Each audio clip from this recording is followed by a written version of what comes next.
Au même moment, un alien monstrueux surgit devant Gibbs et le lacère de ses énormes griffes avant de le projeter en arrière. Dans la pièce précédente, Nash trouve une arme étrange. Le trio entend le vacarme et se précipite pour aider leurs amis en tirant à vue. Les balles ordinaires n'ont aucun effet sur l'armure de l'ennemi, et l'alien terrasse les 3 soldats d'un seul coup. Quand Kelly tente de tirer, l'alien le désarme rapidement, le saisit par le cou, le fixe un instant, puis le jette au sol. Alors qu'il s'attaque à Jax, Nash donne l'arme étrange à Rhodey, qui parvient enfin à l'activer et tire pour le neutraliser. Pensant l'alien mort, les soldats s'approchent, mais il rugit. Contre toute attente, Robbie intervient et l'achève. Ensuite, elle dit quelque chose qu'ils ne comprennent pas avant de partir. Le groupe la suit après avoir constaté la mort de Gibbs. Dans le couloir suivant, Kelly surprend Robbie en parlant sa langue. Un autre alien surgit, Kelly ouvre le feu et ordonne aux autres de fuir. L'alien, armé d'un laser, abat immédiatement Ravi. D'autres monstres apparaissent et tirent aussi. Les hommes aident Ravi et fuient. Une poursuite s'engage, ponctuée d'échanges de tirs. Les soldats trouvent un abri et Robbie ferme une porte avec un levier. Kelly bloque la porte avec un couteau et demande à Jax d'accompagner Robbie pour chercher une issue. Les aliens frappent la porte et les soldats reculent. Jax et Robbie trouvent un trou plein de câbles et le traversent jusqu'à une bouche d'aération. Reyes reste en arrière pour distraire les ennemis. Quand la porte cède, Reyes abat le premier alien, refermant la porte brièvement. Mais les monstres forcent le passage. Reyes court vers la bouche d'aération, mais un alien l'attrape. Un autre apparaît, et Rhodey lui explose la tête. L'équipe trouve une sortie, pousse des poutres métalliques et entre dans une pièce. À l'annonce de la mort de Reyes, Nash panique en criant qu'ils ont rencontré des aliens. Kelly le calme puis interroge Rhodey sur l'arme laser, mais ce dernier ne s'en souvient pas. Jax tente de soigner Robbie, mais elle assure qu'elle va bien. Kelly traduit ses paroles en russe sans savoir comment il comprend. Robbie appelle les soldats des dormeurs et confirme que les monstres sont des aliens. Elle explique qu'ils sont sur un vaisseau spatial, puis parle anglais pour dire qu'ils doivent aller en lieu sûr. Nash panique à nouveau, Rhodey le menace pour le faire taire. Ravi les presse de continuer. Pendant ce temps, Reyes est mutilé par les aliens qui sondent ses souvenirs. En suivant ce qu'ils ont vu, l'alien atteint une porte et active un dispositif sur son gant. Dans un couloir, Robbie explique que l'alien balafré est le chef, aidé de dizaines de monstres. Elle révèle aussi des capteurs de mouvement sur les murs et que les aliens cherchent un repas. Dans la pièce suivante, ils traversent un pont suspendu au-dessus d'un abîme, entouré de milliers de lumières. Jax découvre que ce sont des capsules contenant des corps. Robbie les appelle dormeurs et les pousse à avancer. Dans le couloir suivant, Kelly refait le pansement de Robbie. Ils évoquent leur vie d'avant-guerre, Kelly parle de son divorce. Nash pense qu'ils vivent l'apocalypse biblique. Bientôt, ils trouvent un hangar rempli de conteneurs. Ravi dit qu'ils contiennent des objets volés sur Terre. Rhodey s'étonne que les aliens n'attaquent pas et pense qu'ils les encerclent. Kelly décide de se battre malgré les avertissements de Robbie. Jax se propose comme appât, chante dans le couloir et attire les aliens, qu'il mitraille avant de fuir. Les aliens le poursuivent, il leur tire dessus pour les distraire. Arrivé au hangar, il les attire dans un piège. Nash en tue un, puis l'équipe les encercle et les abat. Mais Robbie craint un piège, et une autre escouade alien surgit. Cette fois, leurs boucliers sont trop puissants. Tous fuient, Nash bondit de conteneur en conteneur pour rejoindre l'équipe. En courant vers la porte, Jax est tué. Nash, fou de douleur, venge son ami. Les survivants fuient, se cachent et tirent jusqu'à ce que Robbie ferme la porte. Les aliens arrivent de l'autre côté aussi, et l'équipe s'échappe par une trappe. Ils glissent dans un tunnel et atterrissent dans une piscine remplie de squelettes et de chair en décomposition. L'odeur leur donne la nausée. Nash panique, Kelly le fait taire. Une voix les interrompt, c'est Anya, la mère de Ravi, qui jette une corde. Ravi grimpe et l'étreint. Les soldats montent à leur tour. Kelly remarque l'uniforme russe d'Anya. Elle les guide en évitant les capteurs, les conduit à une trappe menant à un sous-sol au mur décoré d'art. Kelly raconte leur réveil, Anya explique que c'était une salle des trophées, et qu'ils ont fui grâce à une panne. Elle pense être là depuis 20 ou 30 ans. Les soldats comprennent que Ravi est né dans le vaisseau. Anya révèle qu'une invasion a eu lieu, Voyager contenait une carte pour inviter des aliens pacifiques, mais des créatures hostiles l'ont trouvée et envahi la Terre. Ils ont d'abord capturé les meilleurs stratèges militaires et connecté leurs esprits aux leurs pour recueillir des données, ce qui signifie que les soldats ont été congelés des décennies. Leur cauchemar était des simulations de guerre pour analyser l'humanité, permettant aux aliens de vaincre la Terre en quelques semaines. La connexion mentale allait dans les deux sens, expliquant pourquoi les soldats ont acquis certains savoirs. En 1977, la sonde spatiale Voyager 1 prend la première photo du système Terre-Lune à 1,6 miles de distance. En 1979, elle survole Io, une lune de Jupiter, découvrant une activité volcanique à sa surface. En 1980, elle passe près de Saturne. En 2012, Voyager 1 quitte notre système solaire pour entrer dans l'espace interstellaire. Pendant ce temps, sur Terre, un groupe de soldats américains est en mission dans une zone de guerre dangereuse. Deux ennemis les surprennent presque, mais ils réagissent rapidement et les abattent. Alors que des bombes explosent au loin, l'équipe avance en éliminant tout adversaire trop proche. Ils montent des escaliers pour atteindre un balcon où des snipers prennent position pour tirer sur les ennemis d'en haut. Le reste de l'équipe fouille le bâtiment pour tuer tous ceux qui se dressent sur leur chemin. Des dizaines d'hommes tombent sans pitié jusqu'à ce que le bâtiment soit sécurisé. Ensuite, l'équipe reprend la rue et voit des avions passer au-dessus de la ville tandis qu'ils continuent d'éliminer des ennemis. Malheureusement, au coin de la rue, ils tombent sur une escouade ennemie complète qui les attend. Le groupe se précipite pour engager le combat, mais malgré leurs efforts, ils sont en infériorité numérique.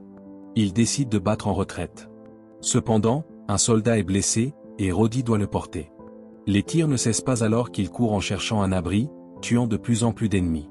Roddy veut soigner la blessure de son ami, mais doit continuer à tirer pour se protéger. Lorsqu'il vérifie à nouveau, le soldat est mort. Une autre escouade ennemie arrive, et l'équipe est coincée au bout de la rue. Ils utilisent la radio pour demander de l'aide. Soudain, la zone s'obscurcit et une lumière rouge apparaît dans un ciel couvert. Les deux équipes regardent, choquées, alors qu'une machine mystérieuse tire un rayon qui élimine toute l'escouade ennemie en un seul coup. Puis, la lumière devient blanche et se charge avant de libérer une forte décharge électrique. La foudre frappe les soldats américains et les aspire dans la machine où un extraterrestre les immobilise pour des expériences. Les soldats voient des éclairs de leur vie passée dans leur dernière bataille avant de perdre connaissance. Plus tard, l'équipe est figée dans un appareil étrange. Soudain, la machine s'éteint et les soldats se réveillent en étant éjectés. Ils mettent un moment à se remettre en vomissant le liquide dans leurs poumons. Jax reconnaît une résine de stase qui devrait se dissoudre rapidement, bien qu'il ne sache pas pourquoi il sait cela. L'équipe ignore où elle se trouve et pense peut-être avoir été enlevée par les Russes ou les Chinois, mais les inscriptions sur les machines ne sont pas terriennes. Reyes trouve une plaque avec leur nom et unité, mais il ne comprend pas pourquoi il connaît aussi cela. Toutes leurs armes sont rechargées, et le dernier souvenir est la fusillade dans la rue suivie de la décharge électrique. Le chef Kelly dit qu'ils doivent avancer avant que leur ravisseur ne les retrouve. Une grande porte circulaire barre le couloir, mais un bouton ne l'ouvre pas. Les soldats s'entraident pour l'ouvrir manuellement. Après un autre couloir, ils trouvent une seconde porte déréglée. Roddy remarque une trappe d'aération sur le mur et envoie Reyes l'explorer. Avec une lampe dans la bouche, Reyes rampe dans la ventilation et trouve plusieurs passages, choisissant celui qui garde un peu de lumière. Finalement, il sort de l'autre côté de la trappe et informe l'équipe qui le rejoint. Un examen de la porte montre des brûlures et impacts, comme si quelqu'un tentait désespérément d'entrer. L'endroit ressemble à un labyrinthe, et Nash pense qu'ils sont dans une prison sous-marine secrète. Soudain, des bruits étranges se font entendre, et ils avancent pour enquêter. Dans le couloir suivant, ils trouvent une traînée de sang au sol et une pince murale indiquant une panne d'électricité. Cela signifie que l'endroit est en train de mourir, ce qui explique pourquoi la machine s'est éteinte et les a libérés. La pièce suivante est remplie de brouillard au sol. Une goutte de sang tombe sur le visage de Ria, qui lève les yeux et découvre plusieurs corps pendus par les pieds, sans tête. Kelly emmène Gibbs et Reyes dans la pièce suivante où un autre corps mutilé pend au-dessus d'une étrange table. Une femme menottée nommée Robbie se réveille et parle dans une autre langue. Les soldats tirent un levier pour la libérer. Anya appelle cela « recevoir des cadeaux ». Ce vaisseau ramène tous les butins de guerre sur la planète des aliens. C'est le père de Robbie qui a saboté le réacteur, provoquant la panne des machines. D'habitude, Anna ne partage pas avec les dormeurs, ce qui lui a permis de survivre si longtemps. Mais son équipe est morte pendant la mission de sabotage, et maintenant elle a besoin de l'aide des soldats. Le don d'Anna est d'entendre les créatures de loin et de comprendre leur langage, elle sait qu'elles essaient de réparer le relais de communication. S'ils contactent leur planète d'origine, encore plus d'aliens arriveront, il faut les en empêcher. Les soldats prennent un moment de repos, et Nash dit qu'ils ne rentreront jamais chez eux. Kelly regarde une photo de sa fille et réalise qu'elle doit avoir environ 40 ans, si elle est encore vivante, ce qui fait penser Roddy à ses propres enfants. L'équipe décide de combattre et organise un plan avec Anya. Ils estiment qu'il reste environ 2 douzaines d'aliens, et que le centre calme se trouve sur le pont supérieur, où ils sont les plus forts. Les conduits d'aération peuvent les y conduire, bien que les aliens les détecteront immédiatement. Heureusement, Anna possède beaucoup d'explosifs à utiliser. Le groupe rampe dans les conduits pour atteindre le pont supérieur. Rhodey et Kelly acceptent de distraire les aliens tandis que Nash et les femmes posent les explosifs. Anya donne aussi à Kelly un gantelet volé qui lui permet d'utiliser un bouclier. Le groupe se sépare, et l'équipe de Nash atteint bientôt la salle principale où ils observent les gardes aliens depuis un balcon. Dans le couloir, Kelly et Rhodey trouvent un capteur couvert de sang et cherchent un second. Bientôt, un alien reçoit l'alerte sur son gantelet. Kelly tire même sur le capteur pour provoquer l'ennemi. Les gardes sont appelés ailleurs, permettant à l'équipe de Nash de sortir. Tandis qu'ils surveillent, les femmes installent les explosifs. Kelly et Rhodey se cachent en entendant les gardes arriver et attendent le moment pour les abattre dans le dos. Des renforts arrivent rapidement, ouvrant le feu, alors Kelly active son bouclier qui lui permet à lui et Rhodey de continuer à combattre. Un alien saisit un de ses compagnons pour se protéger et force les hommes à fuir. Il se cache dans un autre couloir et la fusillade continue. Cependant, un alien détecte quelque chose sur son gantelet et envoie la moitié de son équipe dans une autre direction. Dans la salle principale, Anya entend les aliens arriver. Kelly et Rhodey les avertissent en étant toujours engagés dans le combat. Mais le trio ne peut pas s'échapper. Quand Kelly franchit la porte, Rhodey la referme et lui ordonne de sauver les autres pendant qu'il retient les aliens. Rhodey donne tout ce qu'il a, tirant avec le pistolet laser jusqu'à ce qu'il s'épuise, puis passe à son arme normale. Il s'approche d'une créature qui le saisit malgré le bouclier et le projette contre le mur avant d'examiner son visage. Profitant de ce moment, Rhodey lance 2 grenades qui provoquent une énorme explosion dans le couloir, tuant lui-même et les aliens autour. L'autre moitié de l'escouade alien arrive dans la salle principale et les humains ouvrent le feu pour en abattre le plus possible. Au début, ils réussissent, mais d'autres aliens avec bouclier arrivent. Anya fait partir Robbie et demande à Nash de la protéger. Un alien plus grand ouvre aussi le feu pour abattre Anya. Ravi appelle sa mère en pleurs, et Nash doit la traîner quand il voit Anna déclencher le détonateur. L'explosion détruit toute la salle, abattant la grande machine et tous les aliens autour. Dans le couloir, Nash voit d'autres aliens arriver et fait cacher Robbie dans une trappe. Puis il crie en courant pour attirer les aliens et les distraire d'elle. Il s'arrête dans une impasse et chante la même chanson que Jax. Nash abat autant d'aliens qu'il peut et hésite à déclencher ses explosifs, mais il veut survivre et reprend son arme. Quand plus aucun bruit ne se fait entendre, Robbie sort et trouve un alien proche. Pendant ce temps, Kelly découvre une salle remplie d'humains enfermés en cellules, qui le supplient d'aider. Quand il se retourne, un alien le frappe. Il rêve de sa fille heureuse sur Terre, avant que les aliens ne l'enlèvent elle aussi. À son réveil, Kelly est en cellule voisine de Robbie, qui lui apprend que les autres sont morts.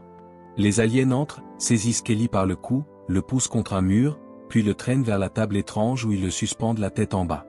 Un alien saisit une lame, prêt à frapper, mais aperçoit Nash caché dans la table. D'un seul coup à la tête, Nash tue la créature. Ensuite, ils avancent dans le couloir en tuant tous les aliens trop proches. Ils atteignent les cellules et Kelly les ouvre pour libérer les prisonniers. D'autres monstres arrivent, alors Nash ouvre le feu avec le pistolet laser, abattant les ennemis un à un. Une fois tous les prisonniers dehors, les soldats ferment la porte et fuient avec Ravi. Les aliens les rattrapent, alors le trio se cache derrière un mur et riposte. Les humains manquent de munitions, alors Nash lance sa ceinture pleine de grenades, et Kelly ferme la porte pour protéger le groupe de l'explosion. Nash s'appuie sur une autre porte, célèbre leur victoire, mais est soudainement poignardé. Le chef alien entre, Kelly ordonne à Robbie de fuir avant de provoquer la créature pour attirer son attention. Il saisit une lame et combat, recevant coup sur coup. L'alien jette Kelly contre le plafond puis lance son arme, que Kelly évite. L'alien active son bouclier et frappe Kelly. Après plusieurs coups, il reprend son épée et fonce sur Kelly. Le soldat attend que le monstre traverse la porte pour la refermer, emprisonnant et tuant l'alien. Quelques secondes plus tard, Kelly retrouve Robbie, trop effrayé pour sortir. Kelly avance le premier, elle le suit et découvre qu'ils sont sur Terre, désormais un désert.